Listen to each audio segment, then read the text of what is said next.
नमस्कार साथियों, जय हिंद। आप सभी का स्वागत है राठौर ब्रदर्स यूट्यूब चैनल पर। साथियों, एक बड़ी कदम एक राठौर ब्रदर यूट्यूब चैनल की ओर से, जहां पर आपको पूरा दरोगा पीटी और मेंस के पूरे सिलेबस को बिल्कुल फ्री में कवर कराया जाएगा।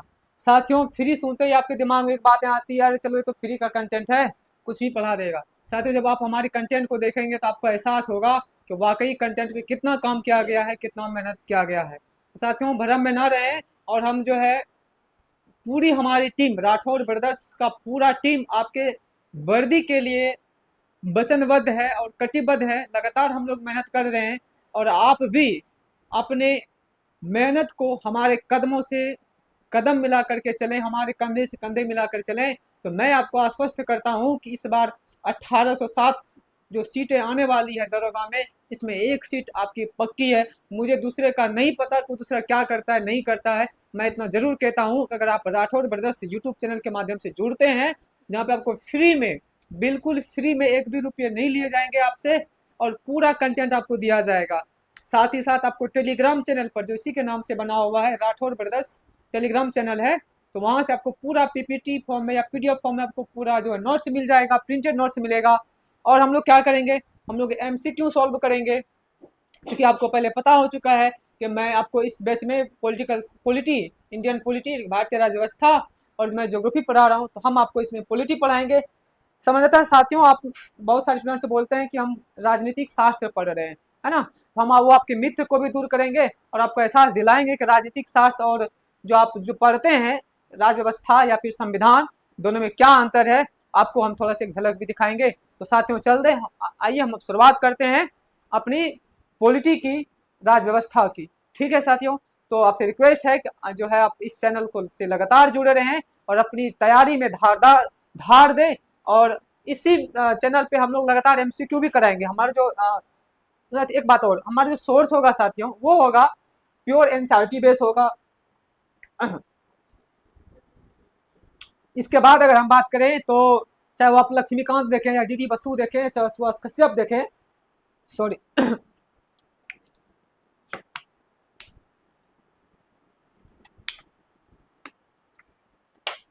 हम लोग जो है सारे को लेकर के चलेंगे और जितने भी एमसीक्यू बढ़ सकता है हम लोग चैप्टर वाइज एमसीक्यू को भी देखते चलेंगे। ठीक है, तो आइए हम लोग शुरुआत करते हैं। हम लोग पहले देखते हैं कि राज्य व्यवस्था, है ना। तो राज्य व्यवस्था देखने से पहले साथियों मैं आपको बता दूं, एक राजनीतिक शास्त्र थोड़ी सी मैं आपसे डिस्कशन करना चाहूंगा कि जो आप बहुत सारे लोगों को लगता है, अगर आप पूछेंगे वो बोलेगा मुझे राजनीतिक शास्त्र पढ़नी है। भाई, राजनीति जो शास्त्र है, जो पॉलिटिकल साइंस है, राजनीति शास्त्र जो पॉलिटिकल साइंस है, वो सर आप मुझे क्यों बता रहे हैं, ताकि इसलिए कि आपके जो दिमाग में ये हट जाए कि मुझे पढ़ना क्या है। चूंकि आप सिलेबस मंजिल तक आप तभी पहुंच पाएंगे जब आपको स्पष्ट तौर पे सिलेबस आपको पता हो और ये आपको पता हो कि मुझे क्या पढ़ना और क्या नहीं पढ़ना है। ठीक है, तो वही हम आपको बताने जा रहे हैं कि आपको क्या पढ़ना है और क्या नहीं पढ़ना है। ठीक है, हम लोग पढ़ते हैं राजनीति शास्त्र को, थोड़ा सा समझते हैं।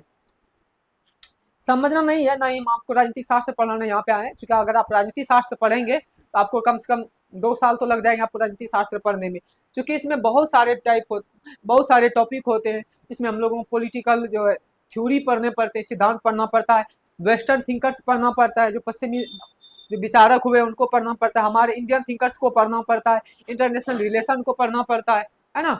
और इसके बाद जो हमारे संविधान को पढ़ना पड़ता है, शासन व्यवस्था को पढ़ना पड़ता है ना। तो वो सारी चीजों को आपको यहाँ पे नहीं पढ़ना है। आपको पढ़ना है यहाँ पे जो इंडियन कॉन्स्टिट्यूशन पढ़ना है, भारतीय संविधान पढ़ना है और भारत की जो राज्य व्यवस्था है वो पढ़ना है।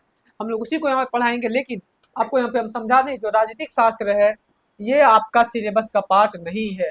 इस सिलेबस में बहुत बड़ा क्या बोलते हैं इसको, महासागर है ना। राजनीति शास्त्र अगर बोले एक महासागर है, जबकि जो आपका सिलेबस है वो आपका सिलेबस है भारतीय संविधान।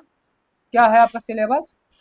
भारतीय संविधान और राज्य व्यवस्था, भारतीय संविधान और राज्य व्यवस्था। और जो ये संविधान जो हमारा है, देखिए हम संविधान के आपके सिलेबस की बात करें, जो हमारा आपका पाठ्यक्रम है, जो आपका पाठ्यक्रम यानी कि भारतीय राज्य व्यवस्था और गवर्नेंस, भारतीय राज्य व्यवस्था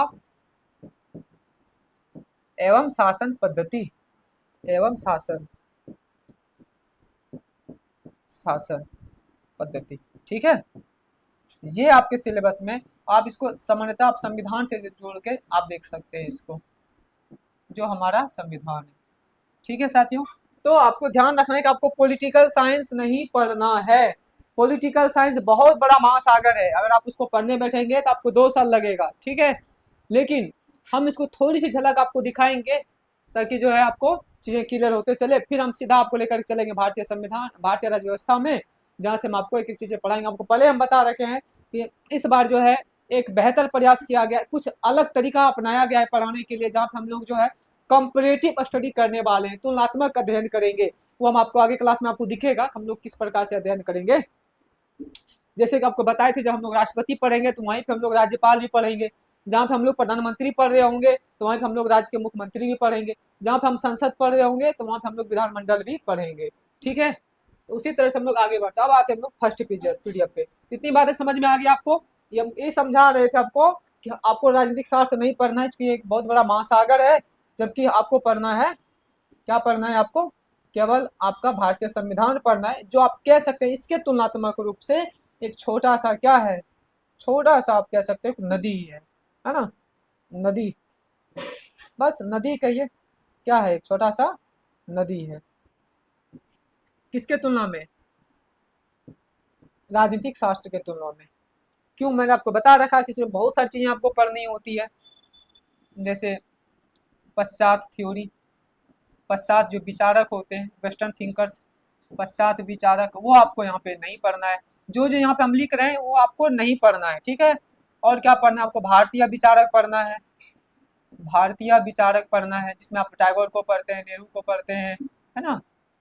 और पश्चात विचारक में आप अरस्तू को पढ़ते हैं, प्लेटो पढ़ते हैं, उसके बाद जो है सोक्रेटिस को पढ़ते हैं, मैकिया को पढ़ते हैं, मैकियावेली जो है, बहुत कार्ल मार्क्स को पढ़ते हैं, बहुत सारे विचारक हैं जिसको हम लोग पढ़ते हैं, वो आपको नहीं पढ़ना है। और आपको ना ये थ्योरी पढ़ना है, राजनीतिक सिद्धांत भी आपको नहीं पढ़ना है। राजनीतिक सिद्धांत इसमें आप पढ़ते हैं ना, ये समाजवाद, गांधीवाद, कार्ल मार्क्सवाद, आदर्शवाद, व्यवहारवाद, है ना, उस वो आपको नहीं पढ़ना है। इसलिए हम आपको बता दिए ताकि आपको कंफ्यूज नहीं करना है कि आपको क्या पढ़ना है। मुझे पता है कि आप में से बहुत सारे स्टूडेंट जो है दुर्गा का पुलिस तैयारी कर रहे हैं, और इस महादेव बैच से जब जुड़ेंगे आपको दिखेगा कि आपकी तैयारी में कहाँ कमी है और कहाँ पे आपको अपडेट करने की आवश्यकता है, यहाँ से आपको देखने को मिलेगा। तो चलिए हम लोग आगे बढ़ते हैं पहला पीडीएफ पे। तो साथियों, जैसा कि आपको पता है, ये जो हमारा राज्य व्यवस्था है, राज्य व्यवस्था जिसको आप पॉलिटी बोलते हैं, है ना, एंड गवर्नेंस, यह 2 शब्दों से मिल करके बना है। कितने शब्दों से मिल करके बना है? एक होता है राज्य, क्या होता है आप देख पा रहे हैं, एक होता है यहाँ पे राज्य, दूसरा होता है व्यवस्था। इसको हम 2 भाग में तोड़ सकते हैं, एक राज्य, एक होता है व्यवस्था। अगर हम इसको तोड़े तो राज्य को आप इंग्लिश में क्या बोलते हैं? स्टेट। क्या बोलेंगे भाई? स्टेट बोलते हैं। क्या बोलेंगे? स्टेट बोलेंगे। व्हाइट ले लें पेन? चलो व्हाइट ले लिया। तो आप राज्य को क्या बोलते हैं? स्टेट। लेकिन मैं आपको फिर बताना चाहूंगा साथियों कि जो स्टेट आपके दिमाग में बैठा हुआ है, आप पूरे यकीन के साथ मैं कह सकता हूं, वो आप स्टेट यहाँ पे नहीं है। जो स्टेट आप सोच रहे हैं कि हमारा बिहार एक राज्य है, बिहार एक स्टेट है, यूपी एक स्टेट है, महाराष्ट्र स्टेट है, झारखंड स्टेट है, वो हम स्टेट की बात नहीं कर रहे। निश्चित तौर पे वो भी एक राज्य है, लेकिन यहाँ पे राज्य का मतलब कुछ और होता है। वो हम आपको बताएंगे कि राज्य किसे कहेंगे, आपको आगे चल के मिलेगा। जिसके पास अपना जनसंख्या हो, जिसके पास अपना भूभाग हो, जो संप्रभु हो, है ना, वो आपको अब आगे आपको देखने को मिलेगा। तो यहाँ तक समझ में आया आपको कि राज्य व्यवस्था 2 शब्दों से मिलकर के बना है, एक होता है राज्य, दूसरा होता है व्यवस्था। तो जो जो राज शब्द बना है वो बना है पॉलिस से। किससे बना है? पॉलिस से। साथ पॉलिस यहाँ पे नहीं होना चाहिए, सॉरी, पॉलिस मतलब यहाँ पे होना चाहिए व्यवस्था। यहाँ का पार्ट है, आपको याद रखना, पॉलिस, है ना, जो व्यवस्था है। जो एक बुक छपी थी, एक बहुत ही पश्चिम के बहुत बड़े विचारक थे जिसका नाम था मैकियावेली। क्या नाम था? मैकियावेली। तो आपको ध्यान रखना है, पश्चिमी एक विचारक थे जिसका नाम है मैकियावेली। मैकियावेली कहते हैं, मैकियावेली एक ऐसे विचारक हुए पश्चिमी में, पश्चिमी दार्शनिक हुए, जिन्होंने पहली बार स्टेट शब्द का प्रयोग करा। पहली बार स्टेट शब्द का प्रयोग करा और कहा कि स्टेट कैसा होना चाहिए, स्टेट किसको बोलेंगे। तो उन्होंने 2 सिद्धांत दिया, का एक भौतिकवादी, 2 आधार दिया, एक भौतिक आधार दिया और एक आध्यात्मिक आधार दिया, है ना। क्या आधार दिया? एक भौतिक आधार और दूसरा आध्यात्मिक आधार। उन्होंने भौतिक आधार में कहा कि जिसके पास जनसंख्या हो और जिसके पास भूभाग हो, जिसको आप छू के महसूस कर सकते हैं, देख सकते हैं, वो भौतिक आधार है। जनसंख्या हो, भूभाग हो, वो क्या कहलाएंगे? वो आपको कहलाएंगे भौतिक आधार। वहीं आध्यात्मिक आधार की अगर हम बात करें तो वो देखने को आपको मिलेगा कि जहां पर सरकार हो, दूसरी बात है सरकार भी कैसा होना चाहिए? संप्रभु होना चाहिए। संप्रभु का मतलब क्या होता है? कि वह सरकार जो अपनी डिसीजन है ना, अपनी डिसीजन, कौन से डिसीजन, चाहे वो बाहरी डिसीजन, इंटरनेशनल डिसीजन हो, चाहे वो हमारे इंटरनल डिसीजन हो, आंतरिक डिसीजन हो, वो सबके सब डिसीजन वो खुद ले पाए, है ना।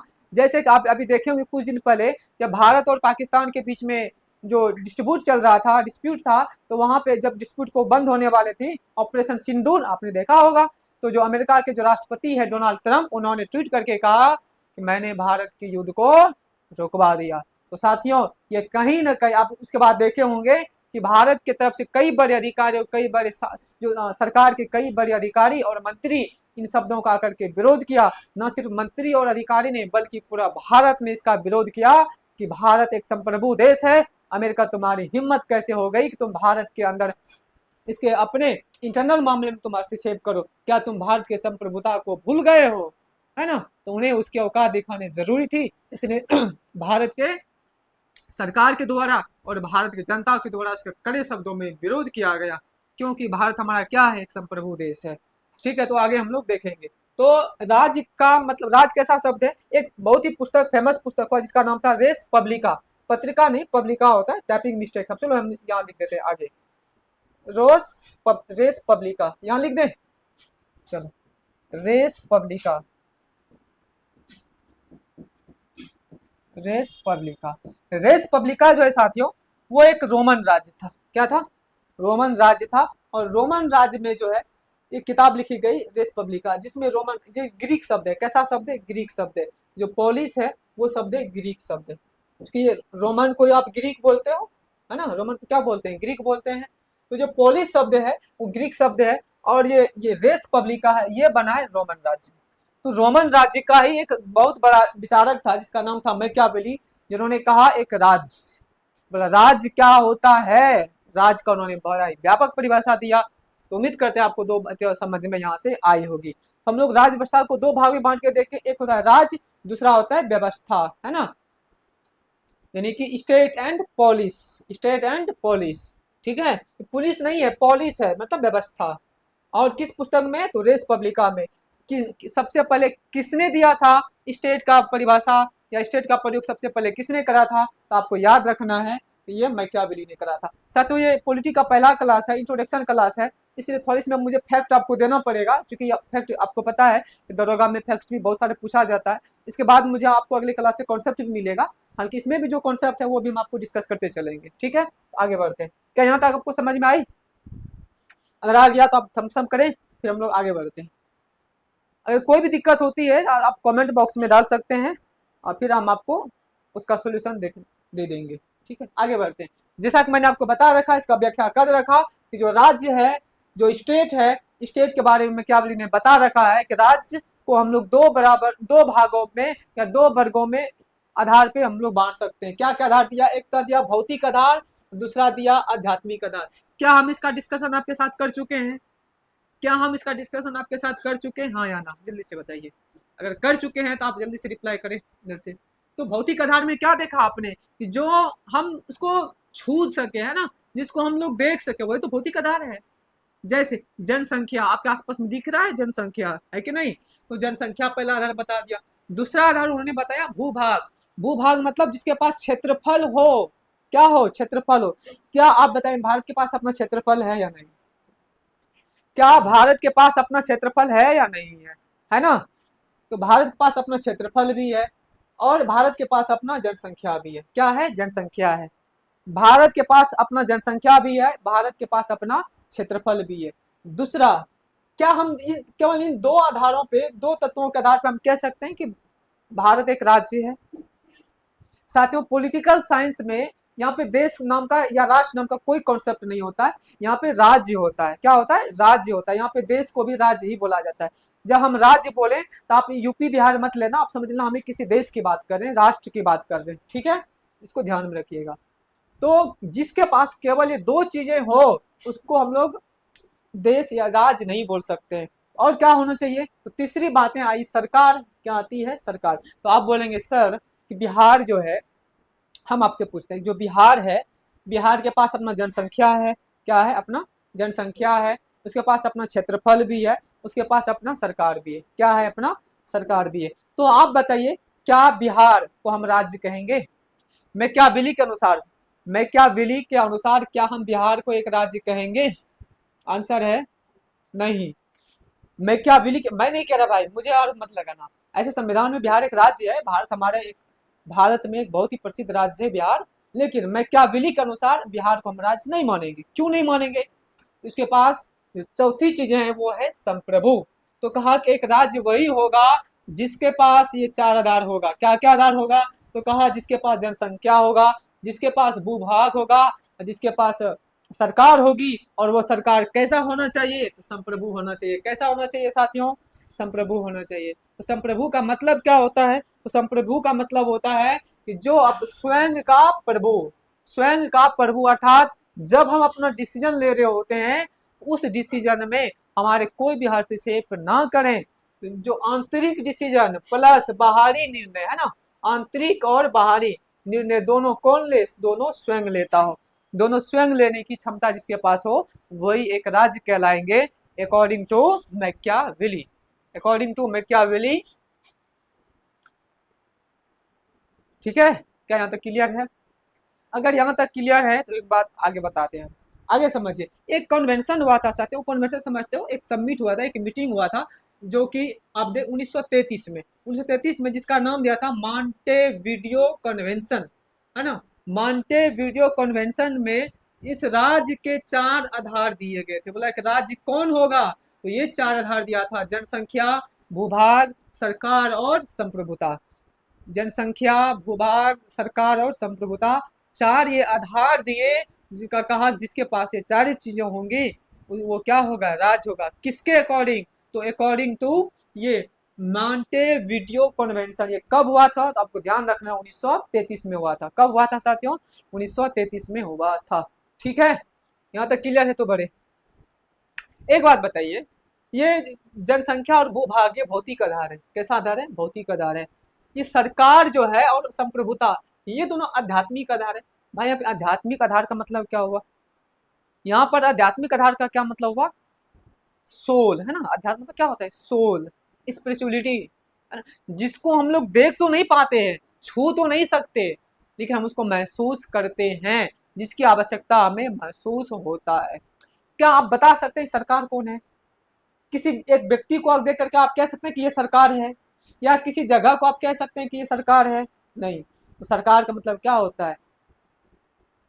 यहाँ पे सरकार का मतलब जो हो जाएगा वो होता है एक आध्यात्मिक आधार, जिसको हम लोग जिसकी जरूरत हमें महसूस होती है, जो हमारे जनता के हितों का रक्षा करता हो, जो हमारे देश की रक्षा करता हो, जो हमारी जनता की जरूरतों को पूरा करता हो, वो क्या कहलाएंगे? सरकार कहलाएंगे। जो हमारे लिए आवश्यक कानून बनाते हो वो सरकार कहलाएंगे। सरकार के कई अंग होते हैं, कार्यपालिका, विधायिका, न्यायपालिका, वो हम आगे बहुत अच्छे से डिस्कस करेंगे। आप इसके साथ केवल बने रहें। ठीक है साथियों, आगे बढ़े।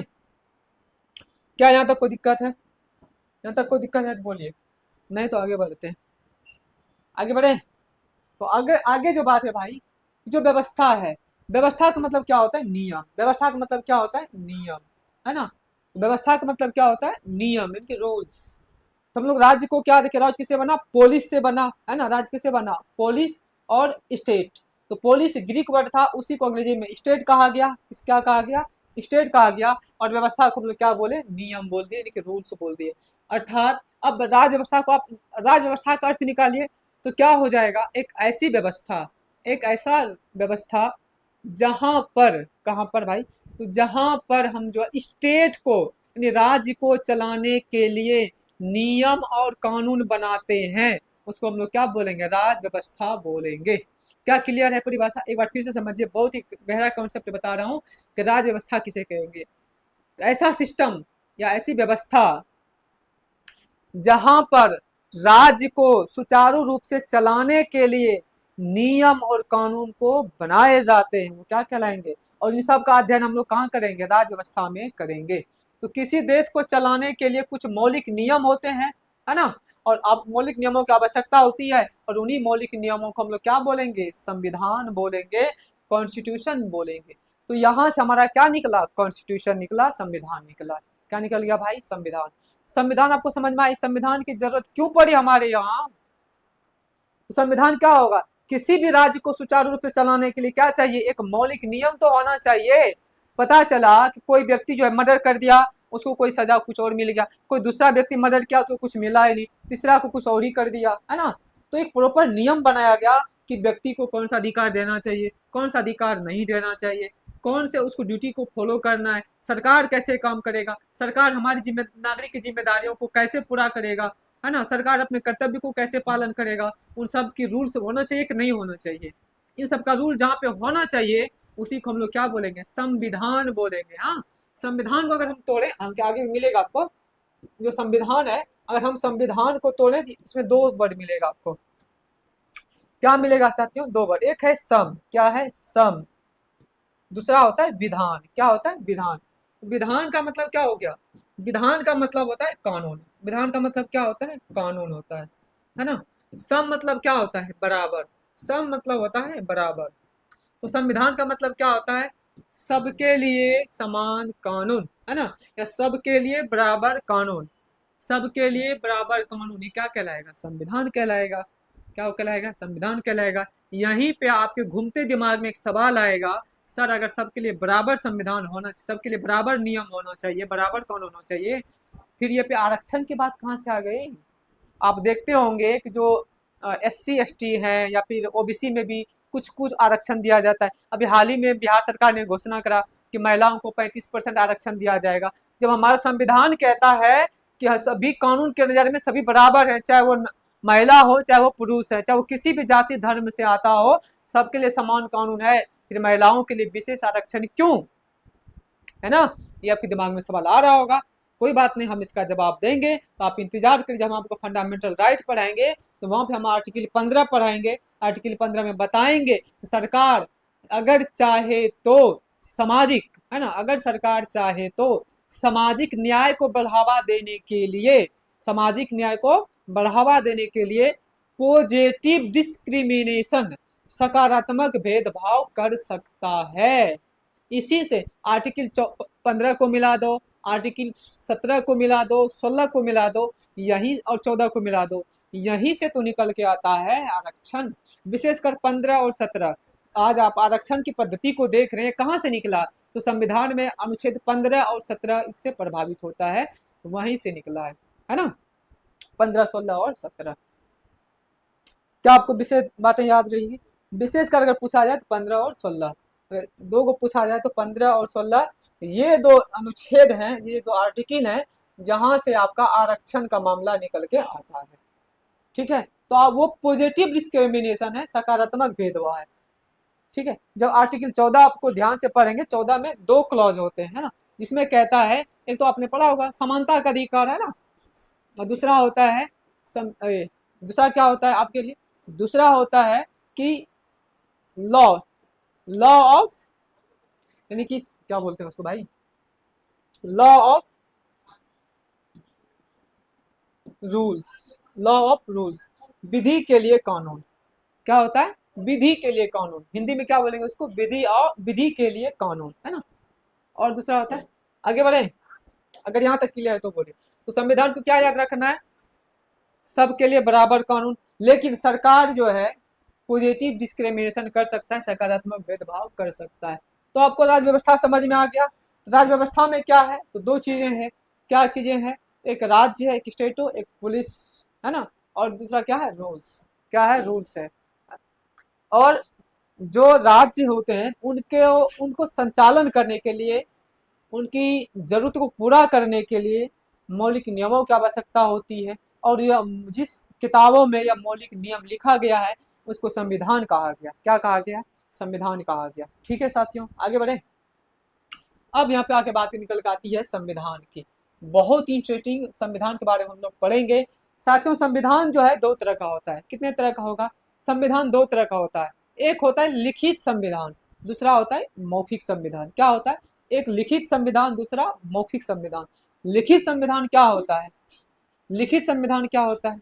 लिखित संविधान होता है जिस संविधान को, ध्यान समझिएगा, जिस संविधान को संविधान सभा ने बैठकर, जिस संविधान को संविधान सभा में संविधान सभा के सदस्यों द्वारा बैठकर लिखा गया हो, वो क्या कहलाएगा? लिखित संविधान कहलाएगा। क्या कहलाएगा? लिखित संविधान कहलाएगा। और दूसरा होता है अलिखित संविधान या मौखिक संविधान। आप इसको अलिखित या फिर मौखिक भी आप बोल सकते हैं। क्या बोलेंगे? मौखिक संविधान, है ना, मौखिक।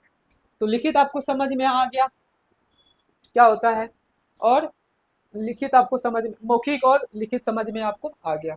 तो जहाँ पे संविधान सभा द्वारा और संविधान सभा के सदस्यों द्वारा बैठकर संविधान को लिखा गया हो, वह लिखित संविधान होगा। जहाँ पे नहीं लिखा गया वो अलिखित संविधान होगा।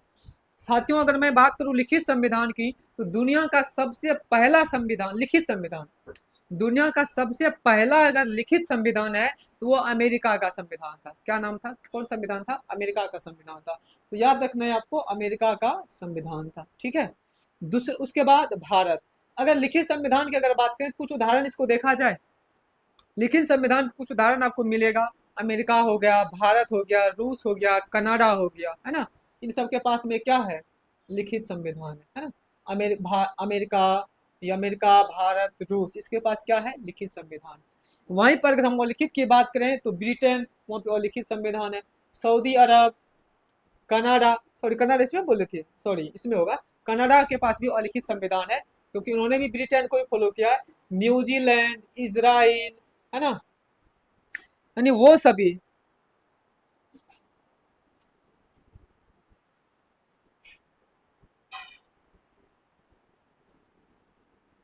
देखिए क्या होता है कि जहां जहां पर ब्रिटेन का कॉलोनी था, जहां पर ब्रिटेन का जो है कॉलोनी बना हुआ था, वहां पर लगभग लगभग आपको देखने को मिलेगा और लिखित संविधान। भारत उसमें आपको बाद है।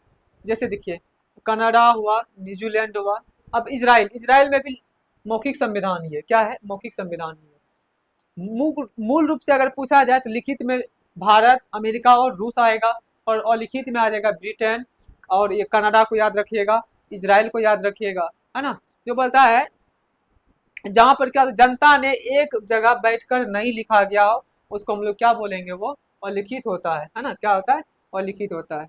आगे बढ़े, आगे देखते हैं। अगर आगे देखें, आगे है संविधान। संविधान दो तरह का होता है। कितने तरह का होता है? दो तरह, दो। एक नया संविधान, दूसरा पुराना संविधान। साथियों, दुनिया में अभी जो सबसे नवीन सिद्धांत, नवीन संविधान बना है, नया संविधान बना है, वो बना है क्यूबा का। अभी हाल फिलहाल में बना है 2019 में। आपको नहीं दिखा होगा, शायद हम लिख देते हैं कब बना है भाई। अभी दुनिया का सबसे नवीन नया संविधान किसका है? तो क्यूबा, याद रखना है, क्यूबा का। कब बना है? तो 2019 में, अभी मात्र 4-5 साल पहले, 6 साल पहले बना है। 2019 में सबसे नया संविधान बना है क्यूबा का। सबसे पुराना अगर बात करें तो सबसे पुराना किसका हो जाएगा? अमेरिका का हो जाएगा, लिखित में, है ना। अमेरिका का किसका हो जाएगा? अमेरिका का। कब बना था? तो 1789 ईस्वी में। कब बना था भाई? 1789 में। आपको पता है कि अमेरिकी स्वतंत्रता संग्राम 4 जुलाई 1776 को हुआ था। 4 जुलाई को अमेरिका आजाद हो गया था। क्या हो गया था? आजाद हो गया था 1776 में। इसके बाद जो है लगातार उस पर काम होता रहा, और तब जाकर के 1789 में अमेरिका का एक संविधान बन करके तैयार हुआ, जो कि दुनिया का सबसे पहला संविधान था, है ना। दुनिया का सबसे पहला संविधान अमेरिका का संविधान था, पुराना संविधान।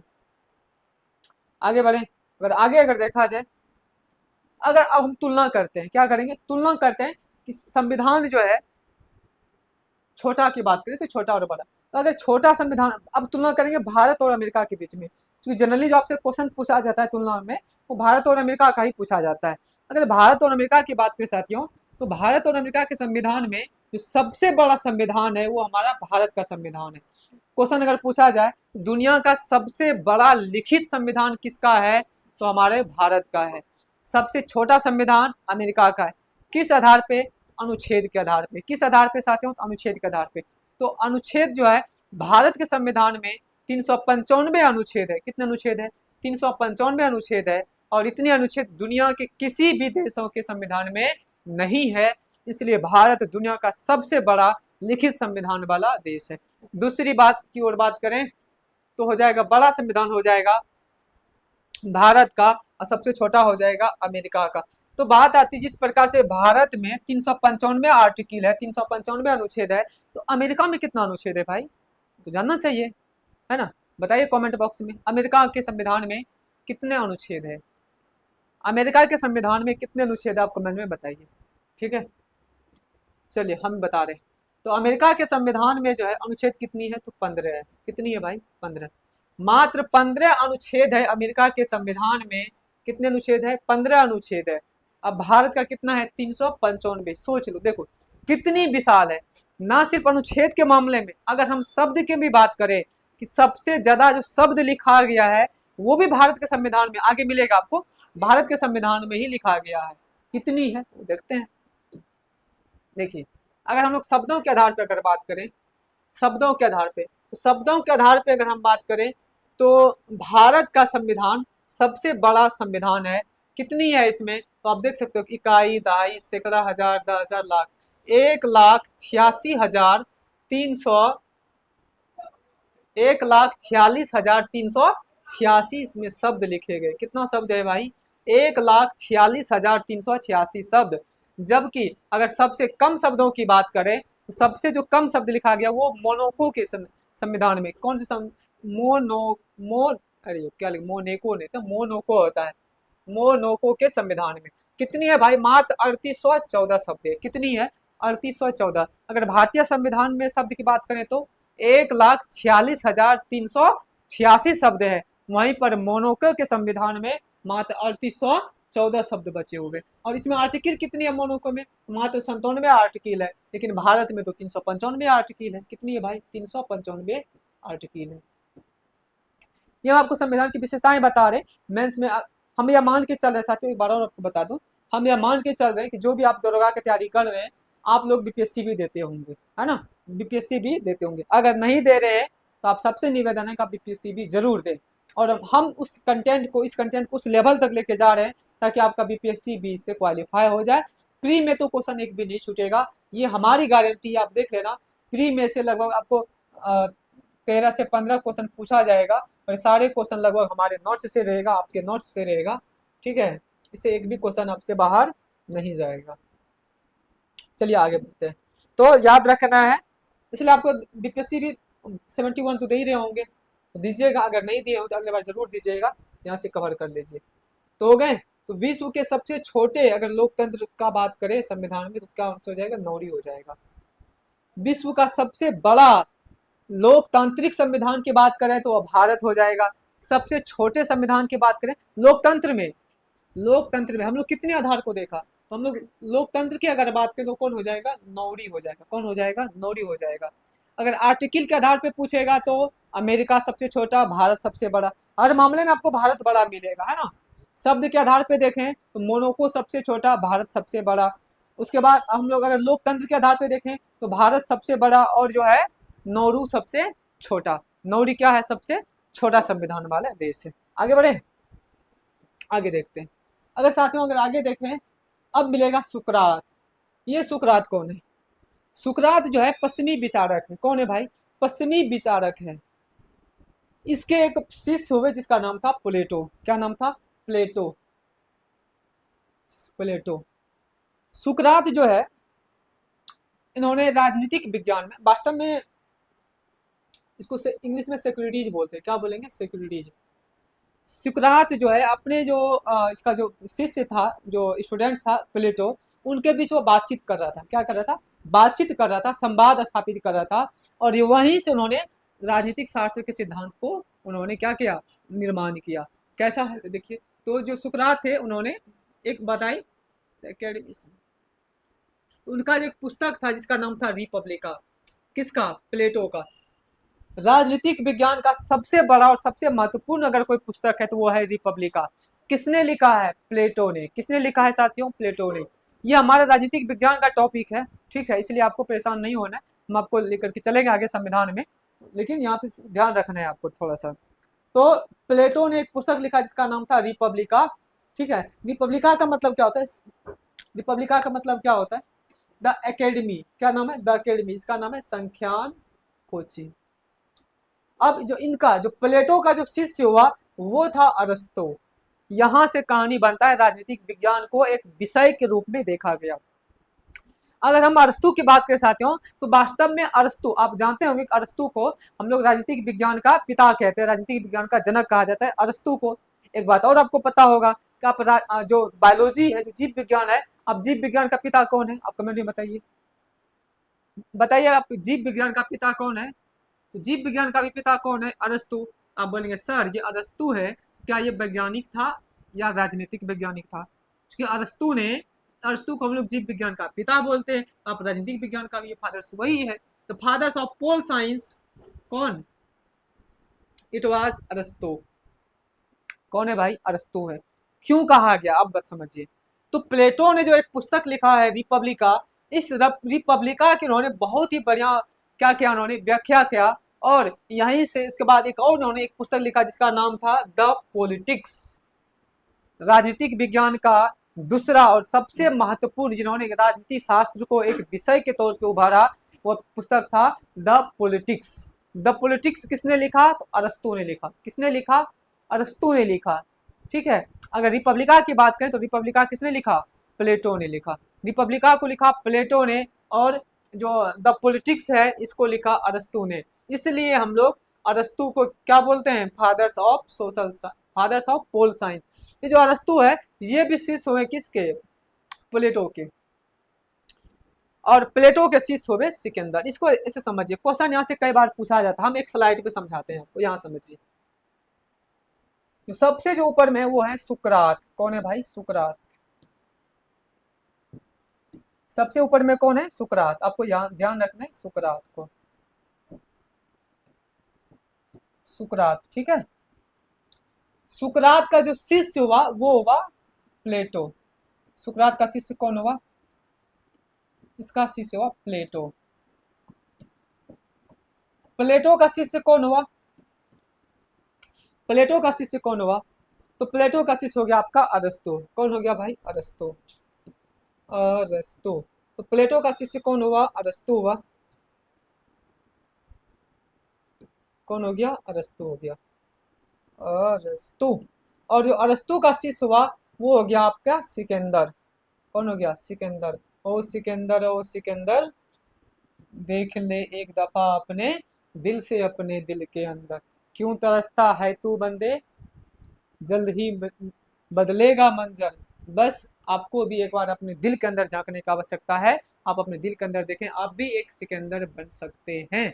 सिकंदर में अभी तो युद्ध आपको करना नहीं है, बस इन आपके कंधे पे डबल स्टार लग जाए, यही तो आपके लिए सिकंदर की बात होगी। ठीक है साथियों, तो आपको समझ में आया होगा। ये जो सुकरात है इसका शिष्य कौन हो गया? हमारा प्लेटो हो गया। कौन हो गया? प्लेटो हो गया। और प्लेटो का शिष्य कौन हो गया? तो अरस्तु हो गया। प्लेटो का शिष्य हुआ अरस्तु, और अरस्तु का शिष्य कौन हो गया? सिकंदर। सब एक दूसरे से बातचीत करते रहे। सुकरात और प्लेटो के बीच जो संवाद स्थापित हुआ, इसमें लिखा गया एक पुस्तक जिसका नाम था द रिपब्लिका। किसमें लिखा गया? The Republica. द रिपब्लिका में क्या है? पहली बात तो समझना पड़ेगा, द रिपब्लिका एक पुस्तक है। क्या है? एक पुस्तक है। इसमें लिखा क्या गया है? इसमें लिखा गया है कि सुकरात और प्लेटो के बीच में जितनी भी बातचीत हुई, जो भी संवाद हुआ है ना, वो क्या होगा? किसमें लिखा गया? द रिपब्लिका में लिखा गया। ठीक है। और जो प्लेटो और अरस्तु के बीच में जो संवाद स्थापित हुआ, इसमें जो बातचीत हुआ, वो अरस्तु ने एक पुस्तक में लिखा जिसका नाम था द पॉलिटिक्स। क्या नाम था भाई? The politics. और यहीं से एक राजनीतिक विज्ञान को एक अलग विषय के तौर पे देखा जाने लगा। इसलिए यहीं से हम लोग अरस्तु को क्या बोलते हैं? राजनीतिक विज्ञान का जनक बोलेंगे। राजनीतिक विज्ञान का जनक बोलते हैं किसको? अरस्तु को। ठीक है साथियों। और इसका फिर कौन सा गुरु, इसका शिष्य कौन हुआ? सिकंदर। कौन सा गुरु हुआ? सिकंदर हो गए। ठीक है, यहाँ तक क्लियर है? अगर क्लियर है तो आप बताइए, फिर आगे बढ़ते हैं। इसको याद रखना, यहाँ से कई बार क्वेश्चन पूछा हुआ, एकदम सीरीज में पूछा जाता है कि सुकरात के गुरु कौन? प्लेटो। प्लेटो के, सॉरी गुरु पूछ दिए। सुकरात का शिष्य कौन? प्लेटो। प्लेटो का शिष्य कौन? अरस्तु। अरस्तु का शिष्य कौन? सिकंदर। या उससे क्वेश्चन पूछा जा रहा है। आगे बढ़े, आगे देखते हैं। हम आपको केवल संविधान पे लाने का एक बैकग्राउंड बता रहे हैं कि संविधान हमारा कैसे आया। ठीक है,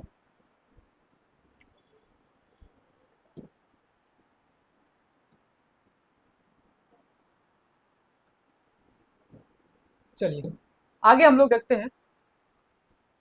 आगे है ब्रिटिश ईस्ट इंडिया कंपनी 1599। देखो साथियों, आपको पता है कि जो हमारा संविधान बना, कहीं ना कहीं इसमें हमारे जो भारत हैं, इसमें जितने भी पुर्तगाल कंपनी आए, चाहे वह ब्रिटिश ईस्ट इंडिया कंपनी आए, चाहे वह फ्रांसीसी कंपनी आए, यानी कि जितने भी यूरोपीय देश और यूरोपीय व्यापार आए, उनका प्रभाव हमारे संविधान पे देखने को मिलता है ना। क्योंकि आपको पता है जब भारत का जब विभाजन हो रहा था, विभाजन से पहले जो है कैबिनेट मिशन का गठन किया गया, और उसी कैबिनेट मिशन के आधार पर हमारे संविधान सभा का निर्माण हुआ, और उस संविधान सभा में संविधान का निर्माण हुआ। ठीक है, तो ब्रिटिश ईस्ट इंडिया कंपनी जब भारत में आता है, तो उन्होंने देखा, क्या देखा भाई, कि भारत में जो है कई तरह से लोग विभाजित हुए हैं धर्म के नाम पे। क्योंकि उस समय आपको पता है, जस्ट उससे जस्ट पहले क्या चल रहा था, तो मिडिल काल चल रहा था। मिडिल काल को, जो मध्य काल है, उसको कई जो इतिहासकार उसको धर्म काल बताते हैं, है ना,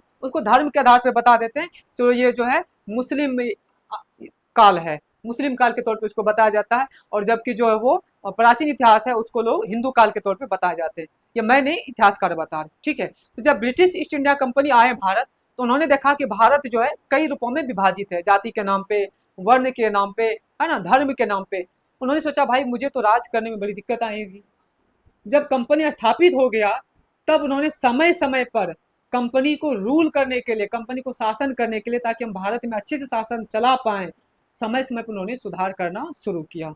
वो हम जिसको हम लोग पढ़ते हैं ना, 1773 से रेगुलेटिंग एक्ट से लेकर के 1858 के चार्टर एक्ट तक, उसके बाद फिर 1858 से लेकर के 1947 तक, वो आगे हम आपको बताएंगे।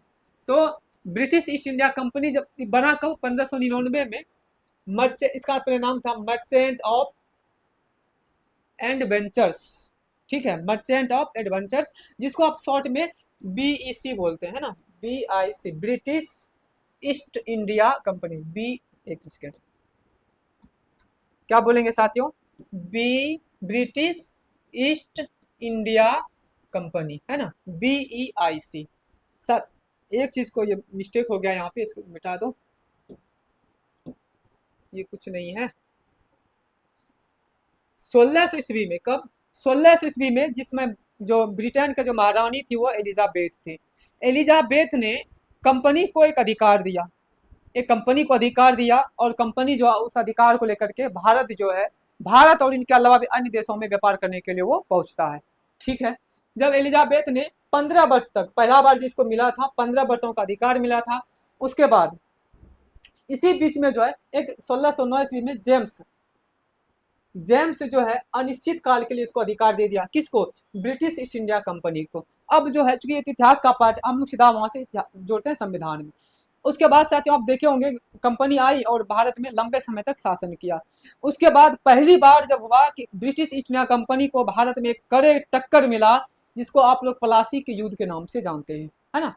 प्लासी के युद्ध आपने इतिहास में पढ़ा होगा, हम आपको यहाँ पे इतिहास नहीं पढ़ा रहे, बस थोड़ी सी जिक्र करें ताकि आपको समझ में आएगा कि कैसे हमारे संविधान वहां से निर्माण हुआ, कैसे हमारे संविधान पे ब्रिटिश का प्रभाव पड़ा है।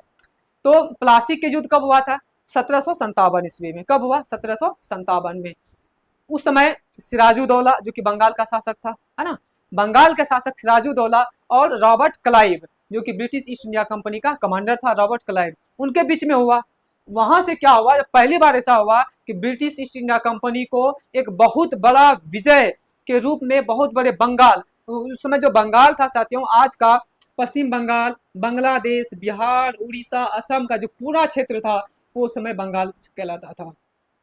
जब कंपनी ने उसको पराजित कर दिया, कंपनी बहुत उत्साहित हुआ, कंपनी बहुत ही मोटिवेट हुआ, और आगे जा करके फिर से एक बड़े युद्ध की तैयारी करने लगा, जिसको आप लोग बक्सर का युद्ध बोलते हैं। ठीक है, तो यहाँ प्लासी का युद्ध था जो कि 23 जून 1757 को हुआ था, किसके बीच में, सिराजुद्दौला और रॉबर्ट क्लाइव, क्लोव नहीं होगा, क्लाइव होगा, इसको सुधार कर लीजिएगा थोड़ा, क्लाइव हो जाएगा, है ना, रॉबर्ट क्लाइव।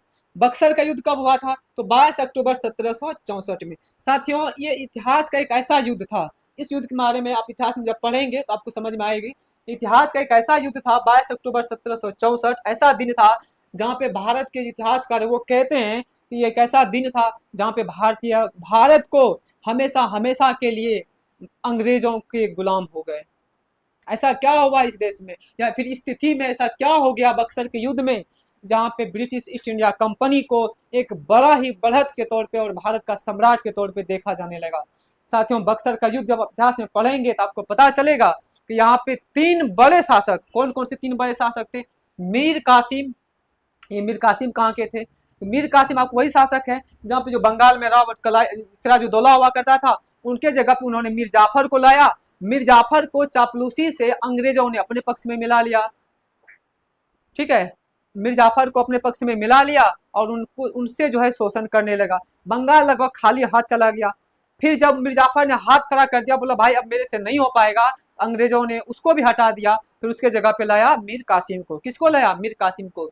मीर कासिम बड़े ही समझदार था, वो भारत का एक ऐसा वीर पुत्र था जिन्होंने अंग्रेजों की जो भविष्य था, उनके जो ये मानसिक क्रूरता थी उनको पहले भांप लिया। उन्होंने समझ लिया था कि ये अंग्रेज साले किसी के नहीं है।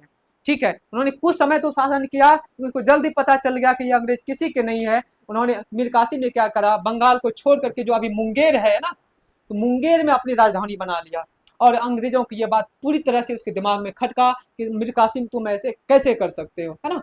तो जो मीर कासिम है, मीर कासिम की ये स्टेप अंग्रेजों को पसंद नहीं आया कि हमारे से ये आगे कैसे निकल सकता है, हम से ज़्यादा ये कैसे सोच सकता है। तो मीर कासिम हो गए। एक और शासक था, अवध का शासक था, जिसका नाम था सुजाउद्दौला। बंगाल में सिराजुद्दौला था, कंफ्यूज नहीं होने साथियों, बंगाल में था सिराजुद्दौला, जबकि अवध में कौन है? सुजाउद्दौला। तो इस भारत की इस वीर पुत्र ने, जो मीर कासिम था, तीन बड़े सेना को, बड़े शासकों को मिलाया और कहा एक अंतिम प्रयास भारत को एकत्र करने का किया जाए। इन जो है फिरंगियों को, इन जो है यूरोपियों को यहाँ से भगाने का प्रयास किया जाए, एक बेहतर प्रयास किया इन मीर कासिमों ने। लेकिन कहते हैं कि जो है नियति में कुछ और ही लिखा था, और यही मीर कासिम जो लड़ते लड़ते अंत में इसके ही सेनापति में दगा हुआ। और जो ये जो सिराजुद्दौला नहीं होगा, समझ, सुजाउद्दौला होगा, सुजाउद्दौला। ठीक है, इसको सुधार कर लीजिएगा, सुजाउद्दौला होगा। तो मीर कासिम और सुजाउद्दौला, और यहाँ पे था एक शाह आलम द्वितीय। ये शाह आलम द्वितीय कौन है साथियों? ये शाह आलम द्वितीय मुगल सम्राट, उस समय मुगल सम्राट शाह आलम द्वितीय हुआ करता था। इनके साथ मिल करके मीर कासिम ने एक बहुत बड़ी संधि किया और एक बेहतर टक्कर दिया अंग्रेजों को। और अंग्रेज की ओर से कौन लड़ रहा था, कौन लीड कर रहा था? तो हेक्टर मुनरो। कौन लीड कर रहा था? Hector Munro. हेक्टर मुनरो को बड़े टक्कर दिया किसने? इस भारत के वीर सपूतों ने। लेकिन कहते हैं कि नियति में कुछ और ही लिखा था। अंततः इस युद्ध का परिणाम आपको पता है कि जो मीर कासिम जो है, दिल्ली के जो आज चंदनी चौक है, वहां पे एक लवारिस लाश की तरह उसको वहां पे उसकी लाश मिली, जहाँ पे उसको कोई देखने वाला नहीं था। उन्हें, आप यकीन हमारे साथ में, अगर ये कदम मीर कासिम की सफल हो जाती तो भारत की दिशा और दशा आज कुछ और ही होती। लेकिन खैर कोई बात नहीं, वो इतिहास की पार्ट है, जब आप इतिहास पढ़ेंगे तो वहाँ पे आपको बताया जाएगा। मेरा काम है पॉलिटी पढ़ाना। हम यहाँ से आपको लेके जोड़ेंगे।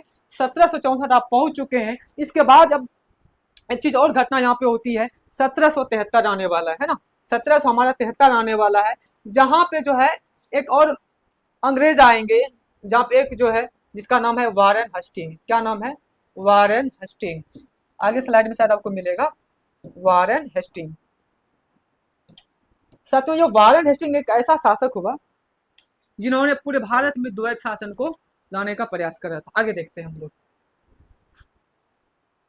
देखिए, बंगाल में द्वैत शासन कहाँ लाया? बंगाल में द्वैत शासन। द्वैत शासन का मतलब समझते हैं? पहले बताइए, क्या आप बंगाल में, क्या आप द्वैत शासन का मतलब समझते हैं?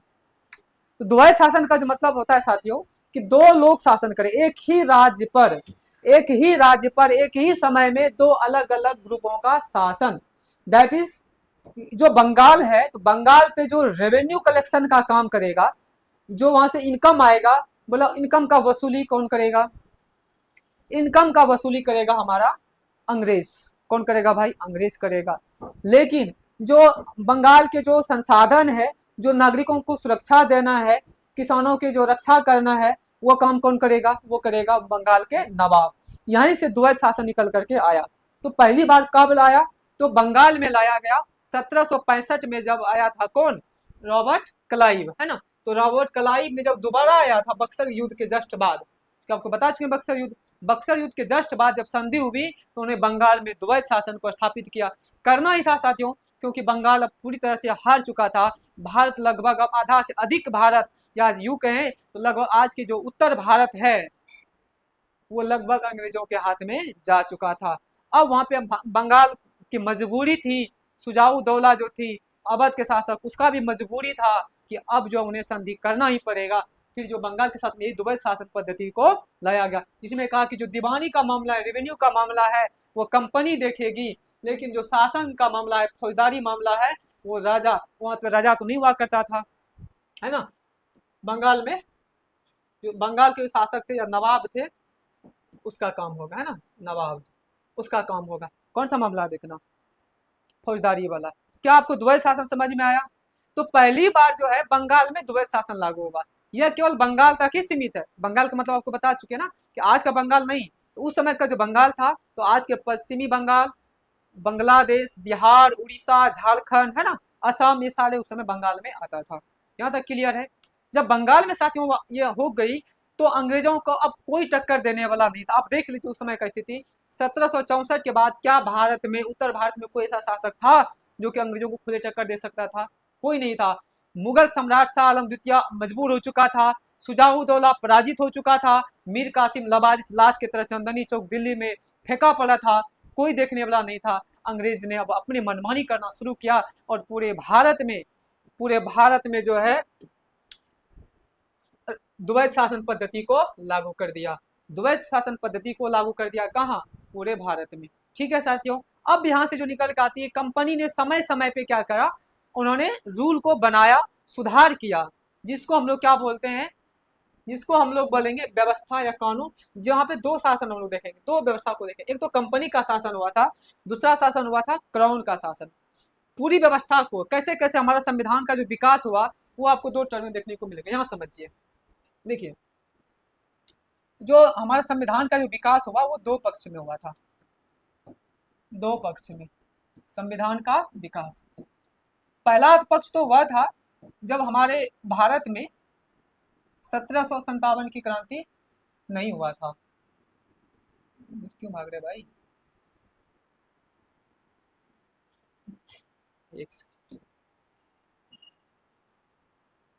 तो पहला संविधान के विकास में पहला पक्ष क्या है हमारा?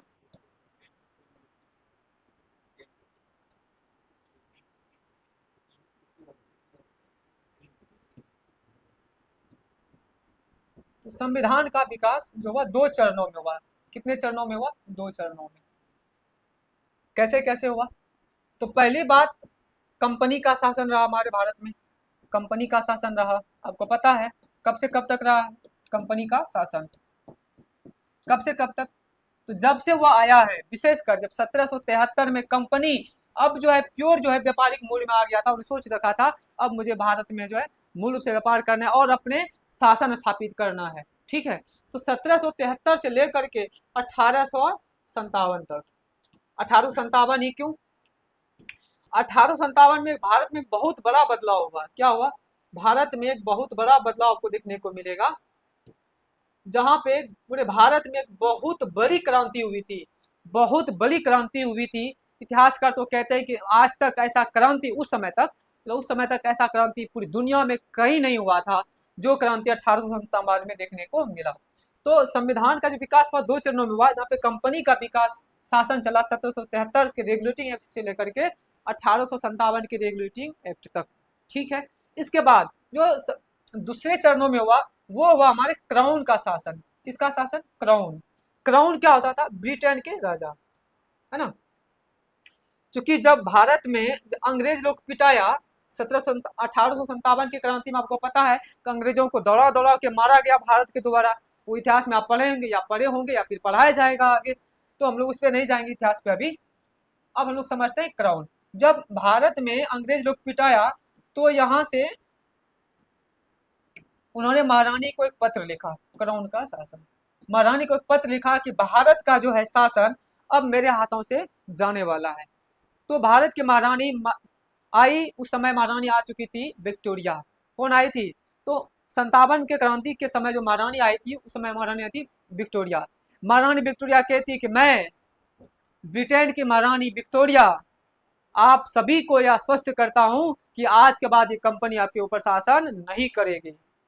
आज के बाद मैं आपके महारानी हूं, आपका नियंत्रण, आपका जो देखभाल वो मेरी जिम्मेदारी होगी। आप सीधा मेरा प्रजा है, जैसे ब्रिटेन के नागरिक हमारे संतान हैं, वैसे आप भी हमारे संतान, आप हमारे प्रजा हैं। तो भारत के लोग बहुत ही खुश हुए कि कोई तो आया जो हमारे हितों की बात करे, हमको अपना प्रजा माना। क्योंकि अंग्रेज चोट्टा जो कंपनी थी तो हमको प्रजा भी नहीं मान रहा था, ना हमें कोई अधिकार दे रहा था, है ना। तो हम लोग कंपनी के संविधान के विकास को दो चरणों में बांट करके देखेंगे, कंपनी का शासन, दूसरा क्राउन का शासन। तो क्राउन का शासन कब आया? तो 1858 से लेकर के जब तक भारत नहीं आजाद नहीं हो जाता है तब तक, 1947 तक। इसमें कई तरह के बीच बीच में रिफॉर्म होते रहे, ठीक है ना। हम इस रिफॉर्म को जो है, जैसे 1773 के बाद आपका 1784 में भी आया, उसके बाद वो तो शॉर्ट टर्म में कहलाया था पिट्स इंडिया एक्ट। उसके बाद 1793 में आया, फिर 1813 में आया, उसके बाद जो है आपका 1833 में आया, है ना। उसके बाद 1857 में 53 में आया। 53 में आने के बाद फिर वो आने की तैयारी में था, लेकिन तब तक वो क्या हो गया, वो पिटा गया। फिर पिटाने जाने के बाद अचानक से उन्होंने रिफॉर्म किया, जो कि देखिए यहाँ पे हर एक 20 साल के बाद आता था। जब 1853 में एक्ट आ चुका था, अगला कब आने वाला था, इस हिसाब से 20 जोड़ लीजिए आप, तो आना चाहिए था 1873 में। लेकिन आपको तुरंत देखने को मिलता है कब, 1858 में। इसका बहुत बड़ा कारण था कि अंग्रेजी पिटा चुका था, उसको यह एहसास हो चुका था अब जो है भारत हमारे हाथ से फिसलने वाला है, कुछ नया सोचना पड़ेगा। और नया के तौर पर उन्होंने ब्रिटेन के महारानी के हाथों में भारत की सत्ता को सौंप दिया। ठीक है साथियों, यहाँ से क्या होगा, महारानी अपने हाथों में शासन को संभाली, शासन सत्ता को संभाली। और देखिए इसमें हम लोग क्या क्या देखेंगे, वही है 1773 से 1857 होगा, टाइपिंग मिस्टेक हो गया यहाँ पे। तो 1773 से लेके 1757 तक रूल को देखेंगे। क्राउन की अगर बात करें, क्राउन छूटेगा, CROW, क्राउन। क्राउन रूल से जो 1858 से लेकर के 1947 तक देखेंगे। तो यहाँ पे 1773 का रेगुलेटिंग एक्ट है, और 1784 का पिट्स इंडिया एक्ट है, 1799 का एक छोटा टर्म, 99 नहीं 1793 होगा। 1793 में चार्टर एक्ट आया, 1819 में आया चार्टर एक्ट, 1833 में आया, और 1813 नहीं, सॉरी 1813 होगा, 1819 नहीं, इसको सुधार कर लीजिएगा, थोड़ा देख लीजिएगा, ठीक है। तो 1813 होगा, यहाँ पे भी 3 होगा, ठीक है। 1793, 1813, 1833 और फिर 1857। 1857 ये थी कंपनी के अधीन शासन। उसके बाद जब अंग्रेजों क्राउन के हाथ में आया, महारानी के हाथ में आया, तो उसके बाद 1858 का पहला भारत शासन अधिनियम आया था। यहाँ तक जो आप देख रहे थे, यहाँ पे रेगुलेटिंग एक्ट था या फिर चार्टर एक्ट था, जहाँ पे कंपनी अपने हिसाब से रूल को बनाते थे, ठीक है। अब इसे यहाँ से क्या होगा कि भारत शासन अधिनियम आएगा, क्योंकि अब यहाँ पे कौन रूल कर रहा है, यहाँ आपके ऊपर एक क्राउन रूल कर रहा है, एक महारानी या महाराजा जो भी वहाँ पे उपस्थित होगा वो आपके ऊपर रूल करेगा। तो 1858 के बाद जस्ट 1861 में एक फिर से आया, 1892 में भारत शासन अधिनियम आया, 1909 में आया, 1909 फिर 19 में, 1935 में एक और आया था 1947 में, जिसको हम लोग भारत स्वतंत्रता अधिनियम बोलते हैं। क्या बोलेंगे, भारतीय स्वतंत्रता अधिनियम। ये अंतिम था, है ना, भारतीय स्वतंत्रता अधिनियम।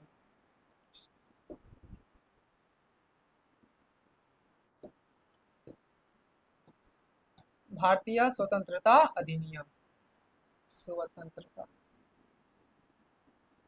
स्वतंत्रता अधिनियम ये कब आया, 1947 में। देखिए क्या इतनी बातें आपको समझ में आई, क्या इतनी बातें अगर समझ में आया आपको तो सम करें, फिर हम आगे बढ़ते हैं। अब हमारे पास दो ऑप्शन है, या तो हम आपको सारे रूल्स यहाँ पे पढ़िए, जितना रेगुलेटिंग एक्ट आया था, पिट्स इंडिया एक्ट आया था, ये हम आपको यहाँ पे बताते चले, फिर हम आपको संविधान स्टार्ट करेंगे प्रस्तावना से या फिर संविधान सभा से। दूसरा जो हम तरीका अपनाते हैं, वो हम चाहते हैं कि पहले आपको संविधान को पूरा पढ़ ले, जैसे हम संविधान को पढ़ लेंगे उसके बाद जब आपके सारे रूल्स को पढ़ेंगे, आपको खुद ही समझ में आने लगे कि सर क्यों ऐसा रिफॉर्म आया।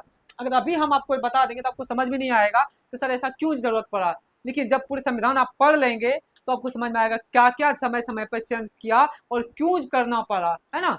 इसलिए जो हम तरीका अपनाते हैं इस वाले सेगमेंट के, मुझे पता है कि बहुत ही इंपॉर्टेंट सेगमेंट होता है, हर एग्जाम में कम से कम 1 से 2 क्वेश्चन या कभी कभी 3 क्वेश्चन भी यहाँ से पूछा जाता है। इसको हम बिल्कुल भी मिस नहीं करेंगे, बिल्कुल पढ़ेंगे। लेकिन जो मेरा तरीका से आप यकीन मानिए, मेरे तरीका से आप पढ़ के देखिए, आपको जो है बेहतर समझ में आएगा पॉलिटी, और ये पक्ष भी आपको बेहतर समझ में आएगा। क्लियर है? अगर क्लियर है तो फिर बोलिए, आगे बढ़ते हैं। क्लियर है साथियों? चलिए आगे बढ़े, आगे देखते हैं। आगे जो साथियों कि विश्व की प्रथम संविधान सभा, चलो अब हम लोग देखते हैं संविधान सभा। संविधान कैसे बनेगा, इससे पहले थोड़ा सा हम लोग बोर्ड वर्क करते हैं। तो नियम, संविधान, संविधान सभा। साथियों एक बात समझिए, संविधान, संविधान जो है, पहली बात तो क्या होता है ये मैंने आपको बता रखा है ना, कि कोई भी राज्य होता है, उस राज्य को सुचारू रूप से चलाने के लिए कुछ मौलिक नियमों की आवश्यकता होती है। जहाँ पे उस नियम को लिखा गया है उसको संविधान कहते हैं। और इसको, अभी जो भारत का संविधान है हम लोग उसको बेयर एक्ट बोलते हैं, है ना। और अगर आपको संविधान की ओरिजिनल कॉपी चाहिए तो आप किसी भी दुकान पे बोलेंगे भाई बेयर एक्ट दो, तो वो आपको निकाल के दे देगा। ओरिजिनल संविधान की कॉपी होती है बेयर एक्ट, ठीक है। तो जो संविधान है, संविधान बनाएगा कौन, कैसे बनेगा, इनका विचार अब होने लगा था। कैसे होने लगा था, इससे पहले वो समझते हैं। तो संविधान जो है साथियों, ये बनाने का काम करेगा संविधान सभा द्वारा। किसने, कौन बनाएगा, संविधान सभा। जैसे आज का आपका लोकसभा, राज्यसभा है ना साथियों, संसद, उसी तरह से उस समय संविधान सभा हुआ करता था, जो संविधान को बनाने का कार्य करेगा। संविधान सभा में बनेगा, कहाँ बनेगा, संविधान सभा में बनेगा। बनाएगा कौन, तो जो संविधान सभा के सदस्य होंगे उसके द्वारा ही तो बनाया जाएगा। कौन बनाएगा, जो संविधान सभा के जो सदस्य होगा वही तो बनाएगा। कौन बनाएगा संविधान, तो संविधान सभा के सदस्यों द्वारा। हम केवल सदस्य लिख दें, आप समझ जाएंगे।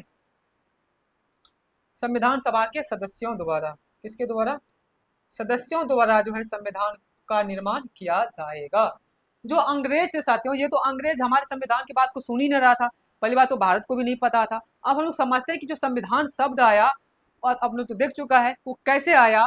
अब जो है हम लोग देखेंगे कि संविधान भारत के परिप्रेक्ष्य में संविधान शब्द का प्रयोग कैसे हुआ। संविधान सभा की बात पहले किसने किया, हम लोग बाल गंगाधर तिलक को देखेंगे, जिन्होंने पहली बार 1885 ईस्वी में स्वराज विधेयक में संविधान सभा की मांग करा। उन्होंने भारत में भी एक संविधान सभा होना चाहिए, संविधान सभा का गठन होना चाहिए, ताकि हम भारत की जो है, जो भी हमारी जरूरत है, हम भारत के लिए नियम कानून बनाने के लिए ब्रिटेन नहीं जाएंगे, बल्कि भारत का कानून ब्रिटेन में नहीं बल्कि भारत में बनना चाहिए। ठीक है साथियों, देखते हैं कैसे कैसे मांग उन्होंने यहाँ पे उठा था। तो पहली बार जो हुआ था, पहली बार साथियों अगर देखेंगे तो विश्व की जो प्रथम संविधान सभा बना था वो 1787 ईस्वी में अमेरिका का फिलाडेल्फिया होता है। फिलाडेल्फिया, फिलाडेल्फिया, ठीक है।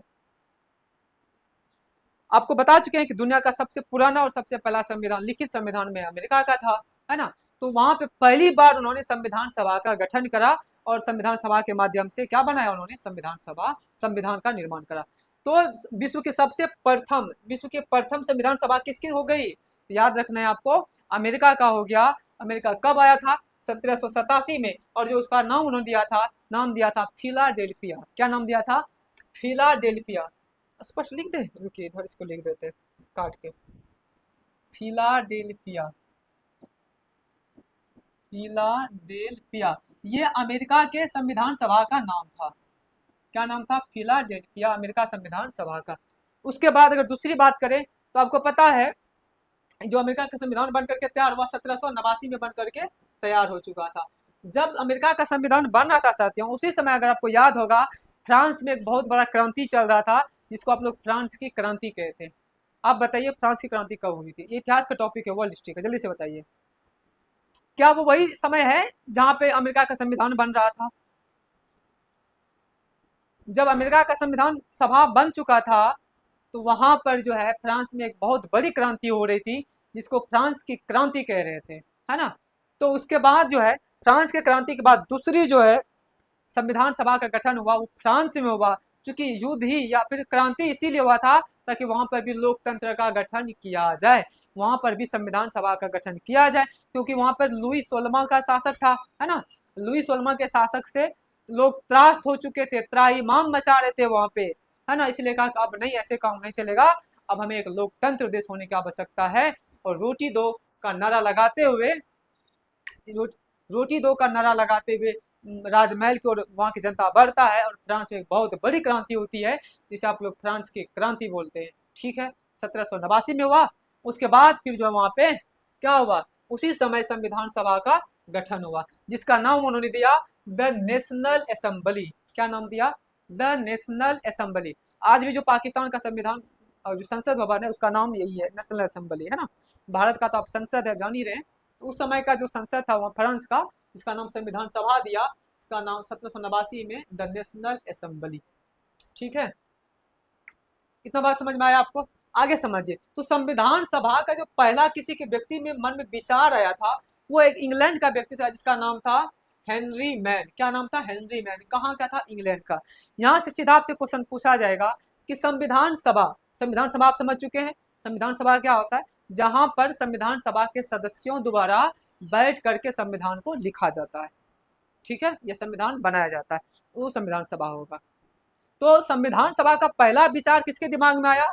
तो व्यक्ति थे इंग्लैंड के हेनरी मैन। ठीक है, हेनरी मैन के दिमाग में आया कि नहीं, हमें एक ऐसी संविधान सभा की आवश्यकता है जहां पर एक संविधान को लिखा जा सके और अपनी जनताओं के जरूरत के हिसाब से नियम और कानून उसमें बनाए जा सके। ठीक है साथियों, यहाँ तक क्लियर है? आगे बढ़ते हैं। तो आपको पता चल गया क्या कि संविधान सभा, एक बार फिर से देख लेते हैं कि विश्व की प्रथम संविधान सभा अगर बात करें तो हो जाएगा आपका अमेरिका का, जिसका नाम था फिलाडेल्फिया। कब हुआ था? 1787 में।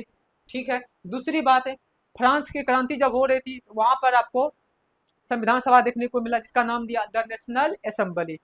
और तीसरी पॉइंट जो यहाँ से ध्यान रखना है कि पहली बार अगर किसी के मन में विचार में आया कि संविधान सभा का होना चाहिए, वो इंग्लैंड के व्यक्ति था, जिसका नाम था हेनरी मैन। ठीक है, यहाँ तक अगर क्लियर हुआ। तो हम लोग वर्ल्ड परिप्रेक्ष्य में देख रहे हैं, अब हम लोग भारत में आएंगे।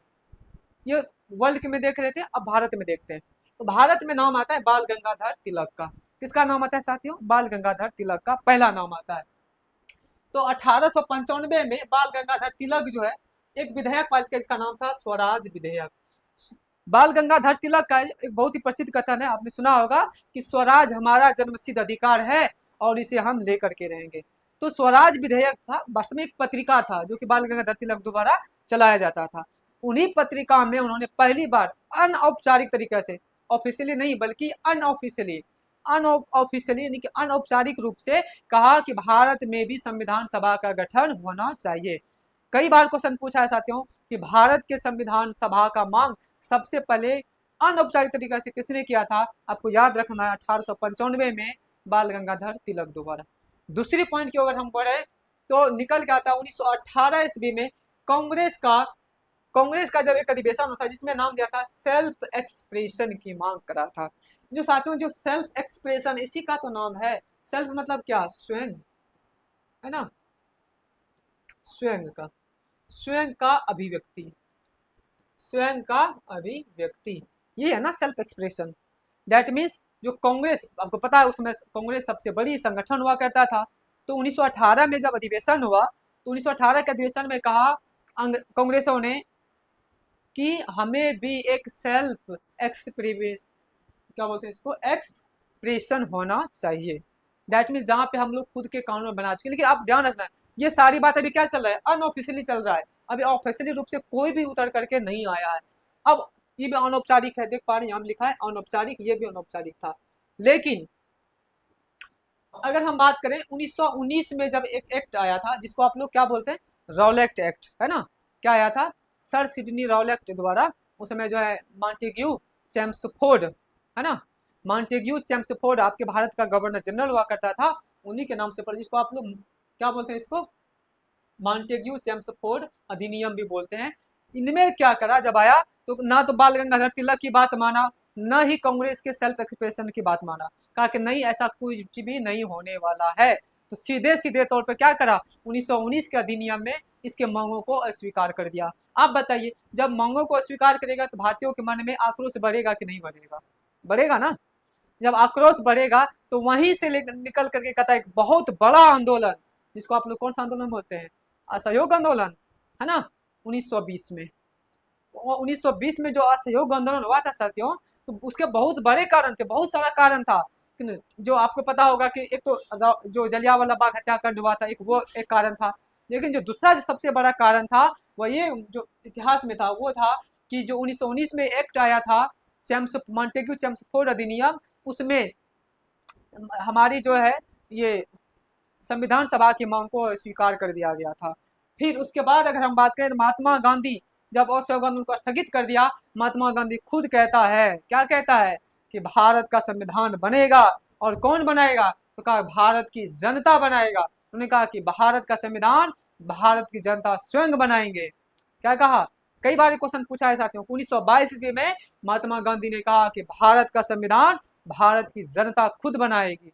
ठीक है, 1922 में महात्मा गांधी ने कहा, कौन सी पत्रिका में? एक पत्रिका था यंग इंडिया मैगजीन में, मांग करा किसकी? और कहा कि भारत का संविधान भारत की जनता करेगी। क्या करेगी?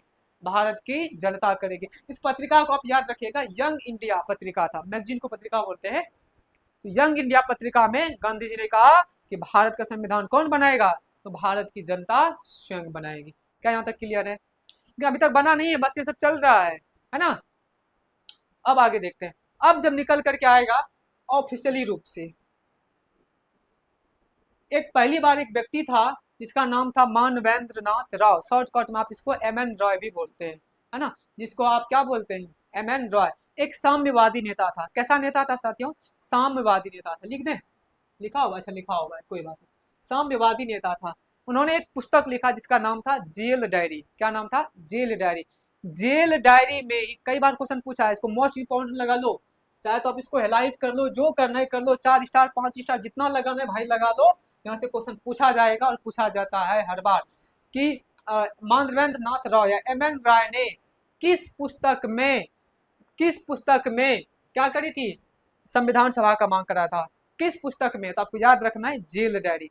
जेल डायरी जयप्रकाश नारायण का भी है, वो दूसरा है। ठीक है, हम लोग यहाँ पे एम.एन. राय की बात करते हैं। तो एम.एन. राय एक साम्यवादी नेता था। उन्होंने कहा कि 1934 ईस्वी में पहली बार जो साथियों किसी ने हिम्मत करा कि औपचारिक रूप से ऑफिशियली अंग्रेजों की आंखों में आंखें डाल करके कहा, अंग्रेजों तुम्हें संविधान सभा का गठन करना पड़ेगा। ठीक है, पहली बार औपचारिक रूप से। इसलिए कंफ्यूज मत करना अगर क्वेश्चन पूछा जाएगा कि पहली बार औपचारिक तरीके से संविधान सभा का मांग किसने, कब और कहां किया था, इसका आंसर भाई डिटेल से समझ लेना।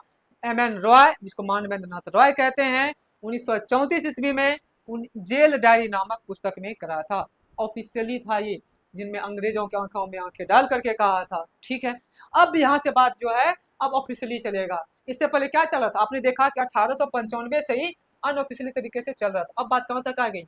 1934 में। सोचिए, यहाँ तक आ करने के बाद अब हम लोग ऑफिशियली संविधान सभा की मांग करने लगे। क्लियर है?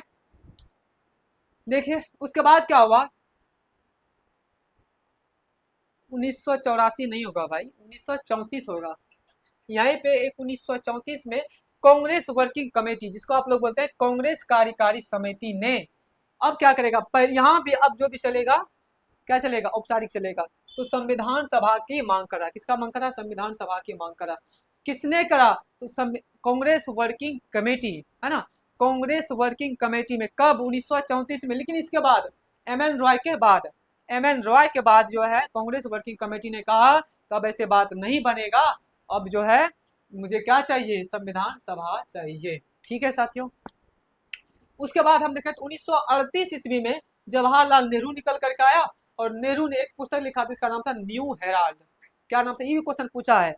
न्यू हेराल्ड किसकी पत्रिका है? किसका मैगजीन था? तो जवाहरलाल नेहरू का। न्यू हेराल्ड किसका था? जवाहरलाल नेहरू का। और नेहरू ने 1938 में कहा, क्या कहा?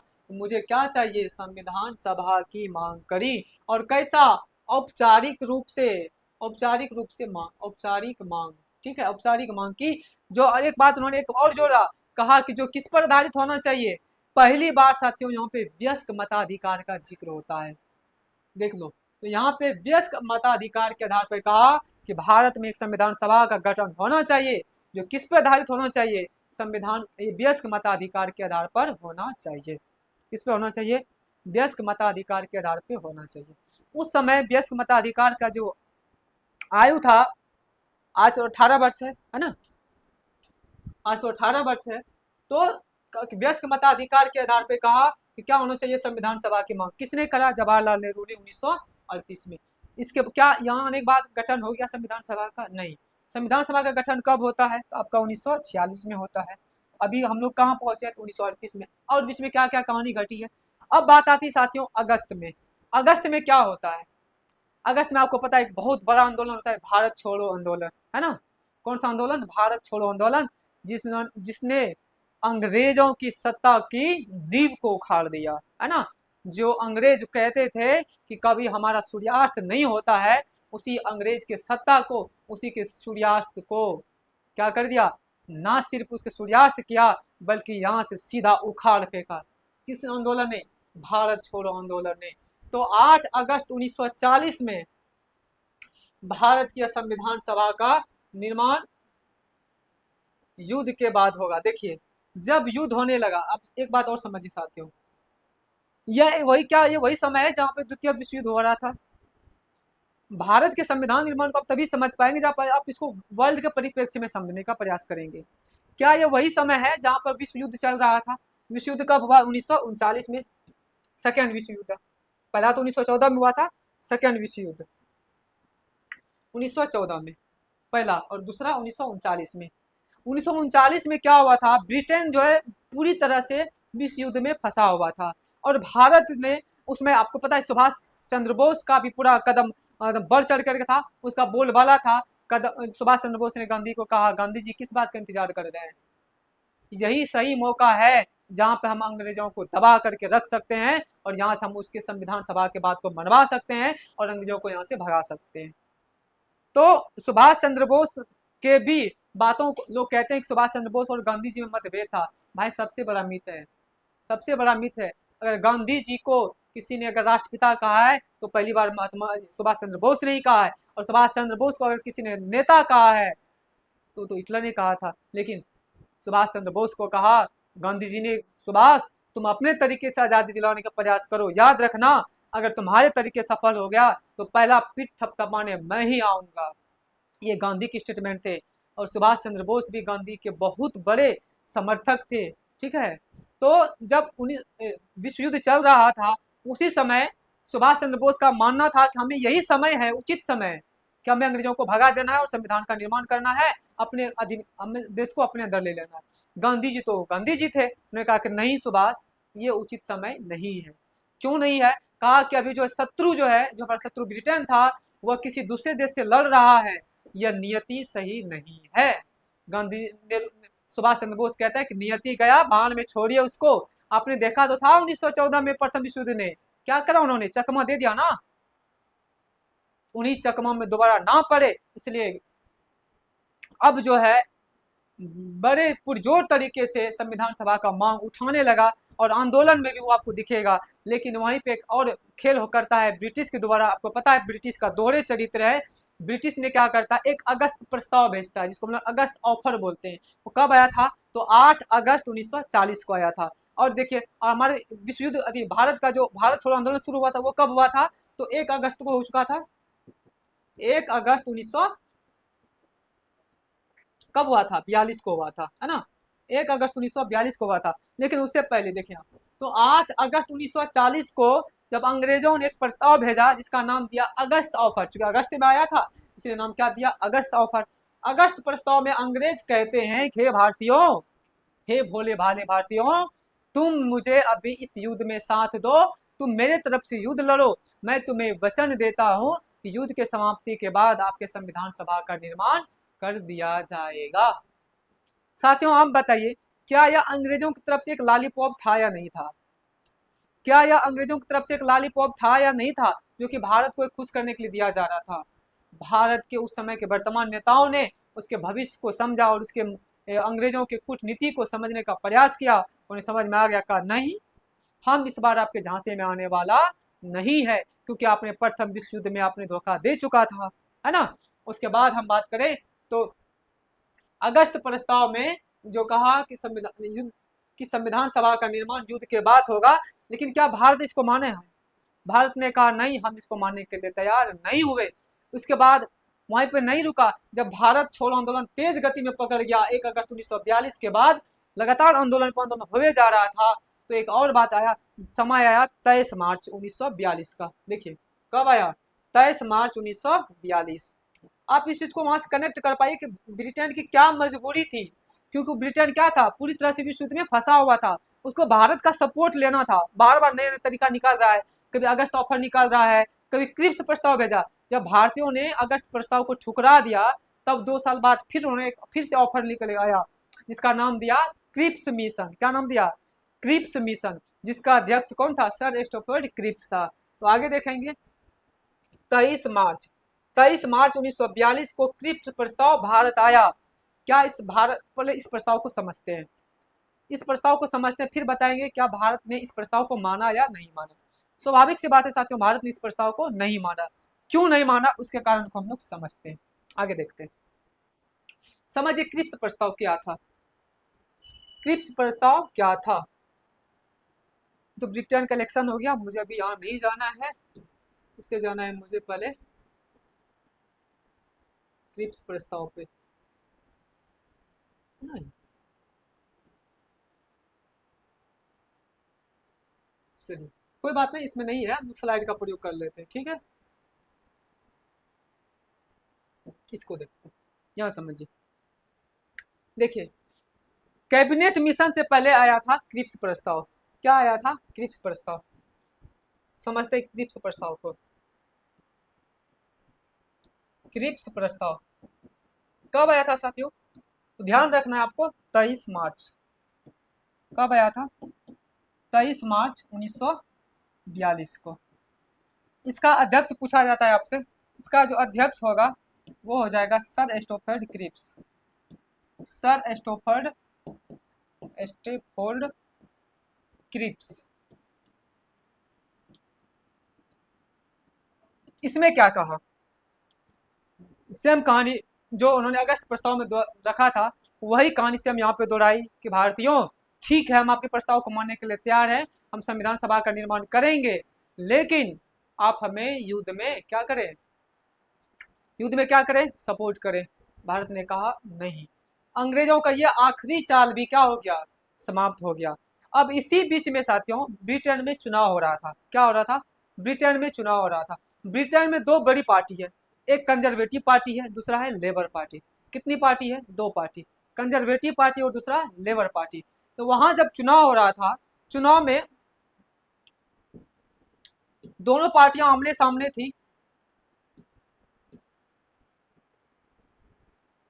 दोनों पार्टियां कहाँ थी, आमने सामने थी। एक देखें कंजर्वेटिव पार्टी, कंजर्वेटिव पार्टियों से जो कैंडिडेट था वो था विंस्टन चर्चिल। क्या ये वही विंस्टन चर्चिल है जिसने गांधी जी को अग्रगण्य फकीर कहा था, क्या ये वही विंस्टन चर्चिल है जिन्होंने गांधी जी को क्या कहा था, अग्रगण्य फकीर कहा था। ये कैसा फकीर है, ये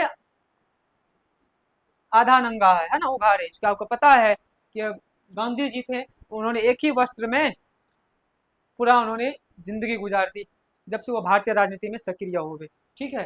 तो विंस्टन चर्चिल वहां के कैंडिडेट थे, और ये सेकेंड वर्ल्ड वॉर का समय था, समय के जो है के समय, अच्छा सलामार पार्टी थी। तो दूसरी जो पार्टी थी वो हमारी थी लेबर पार्टी। तो लेबर पार्टी का उस समय जो प्रधानमंत्री था वो था क्लीमेंट एटली। कौन था, क्लीमेंट एटली।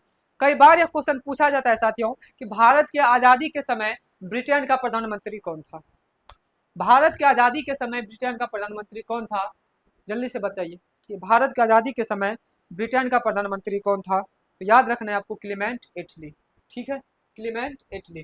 तो भारतीय स्वतंत्रता के समय प्रधानमंत्री हो चुकी है।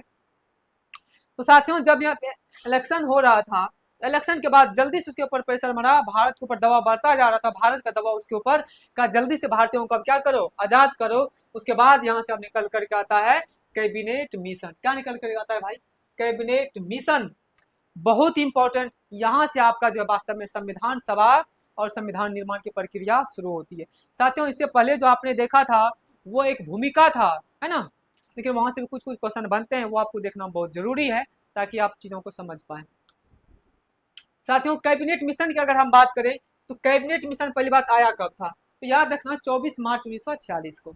कब आया था, 24 मार्च 1946 को कैबिनेट मिशन आया 24 मार्च 1946 को भारत आया। इसमें कितने सदस्य था? 3 सदस्य था। कितने सदस्य था भाई? 3 सदस्य था। कितने सदस्य था? 3। आप शॉर्टकट में इसको काल से याद रख सकते हैं। क्या है? काल। देखो ये है काल। काल मीन्स क्या हुआ? तो पहला हो गया सर एस्टोपेड क्रिप्स। क से हो, के से हो गया क्रिप्स। ए से हो गया Alexander, A B Alexander. L से क्या हो गया? Lord Pethick Lawrence. क्या हो जाएगा? Lord Pethick Lawrence. साथियों लॉर्ड पेंथिक लॉरेंस जो है इस कैबिनेट मिशन का अध्यक्ष था। लॉर्ड पेंथिक लॉरेंस इस कैबिनेट मिशन का क्या था? अध्यक्ष था। और यही ब्रिटेन में भारत मंत्री था। कौन था? भारत मंत्री। जबकि अगर हम बात करें एबी अलेक्जेंडर की, किसकी बात करें? एबी अलेक्जेंडर की, तो यह नेवी मंत्री था। कौन सा मंत्री था? नेवी मंत्री था, है ना? ये नेवी मंत्री था। ठीक है, ये नेवी मंत्री यहाँ पे नहीं, नेवी मंत्री यहाँ पे होगी। ठीक है। और जो है जो सर क्रिप्स था ये व्यापार मंत्री था। साथियों 3 सदस्य आया और तीनों अलग अलग मंत्री था, है ना? एक तो पहला था भारत मंत्री जो कि अध्यक्ष बन करके आया। तो स्वाभाविक सी बात है, जो अध्यक्ष रहेगा उसी को तो आप भेजोगे, जो भारत मंत्री होगा उसी को तो आप अध्यक्ष बनाओगे ना। ठीक है। तो जो लॉर्ड पेंथिक लॉरेंस थे वो अध्यक्ष थे कैबिनेट मिशन का, और इसी को अध्यक्ष बना करके भारत में भेजा। और दूसरा था एबी अलेक्जेंडर जो कि ब्रिटेन के नेवी मंत्री था। नौसेना, चूंकि वहां तो आना था जहाज से था, उसमें तो रोड या हवाई जहाज हुआ नहीं करता था, है ना? तो वो नेवी यानी जहाज से आया और नेवी मंत्री को साथ रखा, एबी अलेक्जेंडर को। तीसरा इसके साथ में जो व्यक्ति था वो था व्यापार मंत्री, है ना? कौन था? Sir Stafford Cripps. Sir Stafford Cripps जो है व्यापार मंत्री था। और उन्होंने घोषणा करा कि जो है अब भारत में 16 मई 1946 को कहा, क्या कहा भाई? कहा कि भारत में 2 काम करेंगे। क्या काम करेंगे? 2 बातें। एक तो कहा कि एक अंतरिम सरकार का गठन करेंगे। कहा भारतीयों वाले तुम लोग बहुत हल्ला मचा दिया, चलो मैं दे दिया। आपके संविधान सभा के मांग को स्वीकार कर लिया। कैबिनेट मिशन में आपके संविधान सभा जो कि लंबे समय से 1895 से चला आ रहा था, उसको यहाँ पे स्वीकार कर लिया गया। और दूसरी बात कहा कि चलो ठीक है, अगर हम चले जाएंगे तो तुम शासन चलाओगे कैसे? थोड़ा डेमो ले लो। तो डेमो देने के लिए यहाँ पे एक अंतरिम सरकार का गठन किया गया। किसका गठन किया गया? अंतरिम सरकार का गठन किया गया। तो 2 उद्देश्य था। तो कैबिनेट मिशन के कितने उद्देश्य थे भाई? तो 2 उद्देश्य थे। पहला उद्देश्य क्या था? संविधान सभा का गठन। दूसरा था अंतिम सरकार का गठन करना। संविधान सभा का गठन करना और अंतरिम सरकार का गठन करना। तो संविधान सभा का गठन, चूंकि संविधान बनाने के लिए संविधान सभा का गठन करना जरूरी था, और तत्काल समय में सरकार चलाने के लिए अंतरिम सरकार की जरूरत थी। क्या यहाँ तक क्लियर है? क्लियर है तो आगे बढ़ते हैं साथियों। अच्छा, क्या आपको पॉलिटिक्स समझ में आ रहा है? मजा आ रहा है या नहीं आ रहा है? क्या आपको लगता है कि आपको लेवल का कंटेंट दिया जा रहा है? जो मैंने आपसे स्टार्टिंग में कहा था, क्या आपको लगता है उसका कंटेंट दिया जा रहा है? अगर दिया जा रहा है साथियों तो आप भरोसा रखिए, और भी बेहतर से बेहतर आपको कंटेंट मिलेगा। हमारा टीम बेहतर तरीके से काम कर रहा है। आप लगातार इस राठौर ब्रदर्स यूट्यूब चैनल से जुड़े रहें, जहाँ पर फ्री में, बिल्कुल फ्री में पीटी और मेंस दरोगा की पूरी तैयारी कराई जाएगी, पूरे जिम्मेदारी के साथ में। ऐसा मतलब नहीं है फ्री में होगा जिम्मेदारी नहीं होगी, पूरी जिम्मेदारी के साथ में कराया जाएगा। चलिए आगे बढ़ते हैं, आगे बढ़ते हैं, आगे तक। चलिए कोई बात नहीं साथियों। तो आपने देखा कि हम लोगों ने कहाँ से शुरू करा था? तो राजनीतिक व्यवस्था से शुरू करा था। राजनीतिक शास्त्र क्या होते हैं वहां से हम लोगों ने शुरू करके फिर राज्य की स्थिति को हम लोग समझा के राज और व्यवस्था 2 भागों में बांटा। व्यवस्था मीन्स रूल्स, है ना, नियम कानून। और राज जो कि स्टेट से निकला था, जिसको हम लोग क्या बोलते हैं? स्टेटो बोलते थे, है ना, जो कि ग्रीक वर्ड था। पोलिस, और वहाँ पे क्या था? एक रेस पब्लिका था। ठीक है, तो वहीं से निकल करके आता है। तो यहाँ तक क्लियर है? अगर यहाँ तक क्लियर है साथियों,